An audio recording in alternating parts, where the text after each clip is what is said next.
Hi everybody, welcome back to lesson 2.2, modeling chemical formulas. Today we're going to be really putting together a lot of the information we learned this week in our first module as well as last week. So really important critical lesson today. Today's objective is to be able to write chemical formulas by analyzing a model and its key. Chemical formulas are what scientists and chemists use to communicate when talking about chemicals. Instead of drawing all of those models like you did in your Do Now and you did during the last lesson, they use some simple guidelines that are universal. All scientists use the same symbols, so it's easy to communicate. Today you're going to be learning how to use those symbols. I quickly want to go through your Explore section that you've already completed. First, key idea from the first part was when you look at element symbols, you should have noticed that the first letter of the symbol is always going to be capitalized. If there is a second letter, it's always going to be lowercase, for example, in calcium. The C is capitalized and the A is lowercase. Notice that with some elements like iron, the symbol is not the same letters as the actual first letters of the element name. So keep that in mind that you're going to need to know the symbols. For now, we will always provide you with the symbols when doing practice problems, but pretty soon you're going to be reading the periodic table yourself and finding out your own chemical symbols. The second main idea is what we're going to go through in our notes. So you should have already completed the second part of your Explore. We're going to go through, starting with your guided instruction, those key ideas. Go ahead and fill these into the blanks as I go through them. So in element symbols, the first letter is always capitalized, and the second letter, like I said, if there is one, is always lowercase. My example was calcium. Calcium symbol is Ca. The C is capitalized, the A is lowercase. If you make the mistake of accidentally capitalizing the second letter, scientists are going to think you're talking about two different elements instead of the one element you're talking about. The second new word we're going to learn today is subscript. A subscript is a small number written below an element symbol. So if you see CH4, like you did in the Explore, this 4 off to the side and below the H, that is called the subscript. And the subscript tells you how many atoms of that specific element are present. So in our CH4 example, there's a 4 here, which tells us there are 4 hydrogens in this whole compound. Notice that next to the C, next to the carbon, there is no number written. That means there is 1. Scientists, remember, are using this to communicate. We're trying to be efficient and speedy.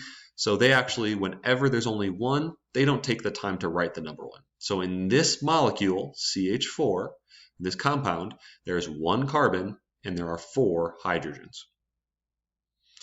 The second symbol that scientists use is the coefficient. The coefficient is the large number to the left in a chemical formula. So if we have 3 CH4, this tells us there are 3, that's our coefficient, of this whole compound, of our CH4 compound. Another way of saying that is how many of the compounds, we call those molecules. So if there's 1 of the compound, that's 1 molecule. If there's 3, in this example, 3 of the compound, that's 3 molecules of that compound. Go ahead and pause if you need some extra time, otherwise we're going to move on to the next slide. Today for guided practice, we're going to start doing what we did before. We're going to be drawing models, but today what's going to be different is we're actually going to be reading a chemical formula now instead of a sentence. And then we're going to be creating our model, using a key, using the element symbols. Remember, I'm going to be telling you those for now. And then also we're going to practice counting up how many total atoms there are of each element. Let's get started. The way I begin when looking at a chemical formula is I'm just going to go one element at a time. So Mg, notice the G is lowercase, so that tells me that Mg is its own element. Looking over here at my element symbols, looks like Mg stands for magnesium. In my key, it looks like my magnesium is going to be represented by a triangle shaded in. So in my chemical formula, there's nothing next to it. That should tell me that there's only 1 magnesium in this compound. So I'm going to go ahead and insert a triangle shaded in because that's what the key told me I should use for magnesium. We should now be getting pretty proficient at doing this quickly. So go ahead and add in a triangle shaded in into that space. Like always, hit pause if you need some extra time. Next, Br2.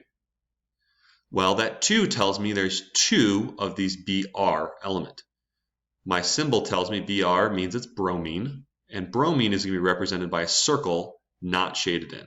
So let's go ahead and add in a circle that's not shaded in. And remember from our last lesson, when I actually get this circle added into my document, I'm going to remember that, let's switch this here to wrapping text for both of my shapes. That's going to make it easier for me to be able to move these around. Remember that I want these two shapes to be touching. These are all part of the same compound, so they should be touching. But now I need a second bromine. It was MgBr2. So I'm going to go ahead and copy and paste a second circle, and I'm just going to go ahead and attach it onto that compound. Okay, now I have one magnesium, one triangle, attached to two circles. That's MgBr2. To finish it up, I'm going to count up how many atoms of each element I have in total. So in my entire model, how many do I have? Well, I have one triangle, so that's one magnesium, and I have two bromines, two circles. So I'm going to go ahead and fill that out. Now, in the future, you'll be able to go straight from the chemical formula directly to counting up atoms. For now, it's okay to use the model as an intermediate step to actually help you count up. Okay, second example. I have two MgBr2. Remember, my coefficient out in front, 2, means I have 2 of this entire compound.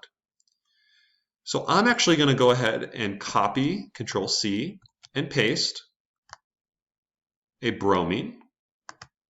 I'm going to Control, copy, and paste a magnesium. And I'm going to do the same thing with my other bromine. Now, I now have exactly what I had in the first problem, which was MgBr2. Take a moment and think, what do we need to add in to make this now represent 2 MgBr2? If you said we need to add a whole nother compound, you're correct. So we need a second of this exact same compound. So I'm going to go ahead and copy and paste, just like I did.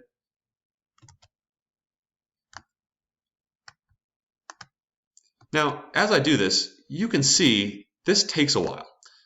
This is one reason why scientists, although the models can be helpful for our initial understanding, often just write the chemical formulas. Because once you understand what this means, you don't need the model to conceptualize and visualize what that is communicating.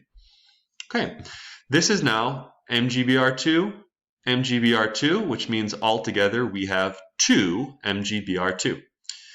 Now, how many atoms of each are present? Well, bromines, I have 1, 2, 3, 4. And magnesiums, I have 2.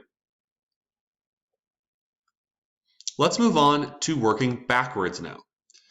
So this time, I'm actually going to go ahead and write the chemical formula if I'm given the actual model. Okay? So for example, I'm just going to do this to get rid of some formatting problems I'm having. So if I'm going ahead and filling this in, I have 2 compounds here. I have 1 and I have 2 compounds. So I'm going to start by actually, this formatting is killing me. I'm actually going to start by writing the number 2 because I have 2 of the whole compounds. Second, I need to figure out what's in each compound. So it looks like my symbol, or my key here, a triangle represents iron. And iron's symbol is Fe. So I have 1, 2 triangles. So I'm going to have 2 Fe2. We're going to fix that in a second because you should have noticed there's a problem with it. And then I have 1, 2, 3 sulfurs. Sulfurs are represented by these boxes, and their symbol is S. So Fe2S.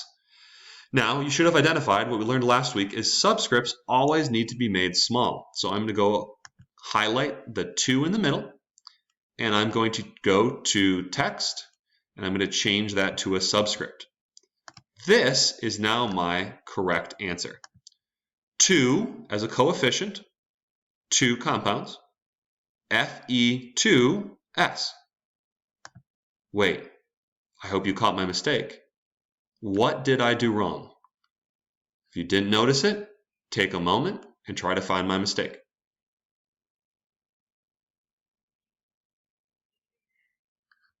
I said there were 3 sulfur, but I forgot to write a subscript next to sulfur telling me there's 3 of them. So I need to write a 3 and change that to a subscript. So now my final answer is 2 Fe2S3. Remember that represents we have 2 iron and 3 sulfurs in one compound, and we have 2 molecules of that whole compound. Let's finish up by filling in how many atoms of each we have present. Well, we have 1, 2, 3, 4 triangles, so that's 4 iron, and we have 1, 2, 3, 4, 5, 6 sulfur. So now you can see if I'm giving you the model and the key, you can work backwards to actually writing out your own chemical formula. The third way you're going to see practice problems is like this. Write the chemical formulas for each of the following descriptions. So a compound of 1 aluminum, Al, atom, and 3 chlorines, Cl, atoms. Okay, so we have 1 aluminum, so Al. I don't need to write a subscript because it's just 1. And 3 chlorine atoms, so Cl. And now my 3 I need to turn into a subscript. So we're going to use these word problems now to be able to write the chemical formulas. Let's try the second one.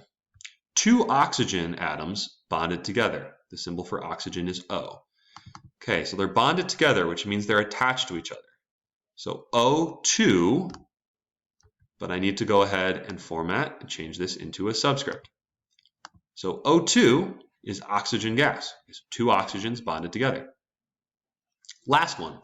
3 molecules, okay, that's a key that it's a coefficient, of a compound made of 1 oxygen and 2 hydrogens. Okay, so 3 molecules, so that's my coefficient, so 3. 1 oxygen, so I'm just going to write an O. 2 hydrogens, so H2. I'm going to go ahead and highlight that and format it to be a subscript. So I have 3 molecules of this whole compound, OH2. Now, if you're familiar with this, you might notice that OH2 is the same thing as H2O. For now, it is absolutely okay whatever order you write the element symbols in. We do not expect you to have memorized the rules for why you would write some symbols in front of others. Go ahead and move on to the check for understanding. I want you to pause the video, answer question 1 and 2, and then resume the video when you're ready to go through the answers together. At this point, you should have successfully completed the check for understanding. If you did not, give yourself the practice time you need to be successful before you keep watching. One of my students asked me, Mr. Ducharme, why is it so important that I just don't look at the answers? Well, because you need the practice. It's the only way you're going to internalize the skills is to see if you got it before you check your answers. Let's go through it. Number 1, you should have ended up with the chemical formula 3CS2. That's 1 point. You had 6 sulfurs and 3 carbons. Those are each their own point. Down below, A should be CAS. That's 1 point. And then the last one is 4C2H6. Go ahead and total up all your points and give yourself a score out of 5. Okay, now that we're getting into harder lessons, really important that you make sure if you are stuck on independent practice, you need help before your mastery check, you check in with your teacher during your science block. Thanks for watching, and don't forget to go to Edulastic and be sure you take today's mastery check, which is DL 2.2 Chemical Formulas Mastery Check. See you next lesson.